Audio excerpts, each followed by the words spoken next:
काँग्रेसचे नेते नितीन राऊत आपल्यासोबत आहेत. नितीनजी, ज्या पद्धतीने भाजपच्या कार्यकर्त्यांनी काँग्रेस कार्यालयावरती मुंबईमध्ये हल्ला केलेला आहे, कसं बघता, काय प्रतिक्रिया आहे?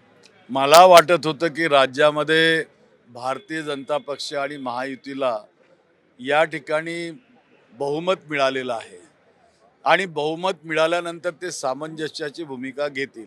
राज्याचे मुख्यमंत्री सभागृहात बोलत असताना हेच म्हणाले की जरी आम्हाला बहुमत प्राप्त झालं आहे, आपण मतात जरी असलात तरी आपण मिळून राज्याचा विकास या ठिकाणी करू. परंतु खऱ्या अर्थानं जर आपण बघाल तर या लोकांचा तसं काही दिसत नाही आहे. आजची घटना अत्यंत दुर्दैवी आहे. लोकशाहीला मारक अशी आहे, संविधानाला काळीमा फासणारी आहे.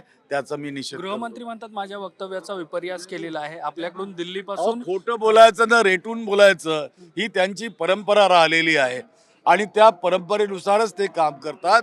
गृहमंत्री एखादं जर कृत्य करायला लागलेत तर त्याच्या पाठीमागे त्यांचा उद्देश वेगळाच असतो या ठिकाणी. त्यामुळं तरी मला असं वाटतं की हा ठरवून केलेला कार्यक्रम पण आहे. हा सगळा वाद चिघळू नये यासाठी एक आंबेडकरी नेते, ज्येष्ठ नेते म्हणून आपण काय आवाहन कराल?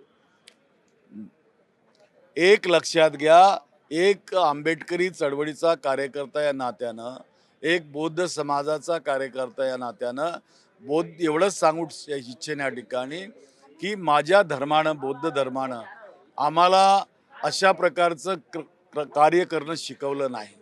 आम्ही कुणाचा द्वेष करत नाही, घृणा करत नाही. आम्ही प्रेमाचा संदेश देतो, मैत्रीचा संदेश देतो आणि कोणतंही कृत्य करायचं असेल तर ते शांततेच्या मार्गाने करावं असं तथागत भगवान बुद्ध म्हणतात आणि परमपूज्य डॉक्टर बाबासाहेब आंबेडकरांनी तेच आम्हाला शिकवलं आहे. त्यानुसार मी आवाहन करेन लोकांना की आपण बुद्धाच्या तत्वाने या ठिकाणी काम करावं. धन्यवाद सर, ही सगळी बातचीत केल्याबद्दल. व्हिडिओ जर्नलिस्ट प्रतीक जाधवसह मी देवेंद्र कोलटकर, NDTV मराठी, नागपूर.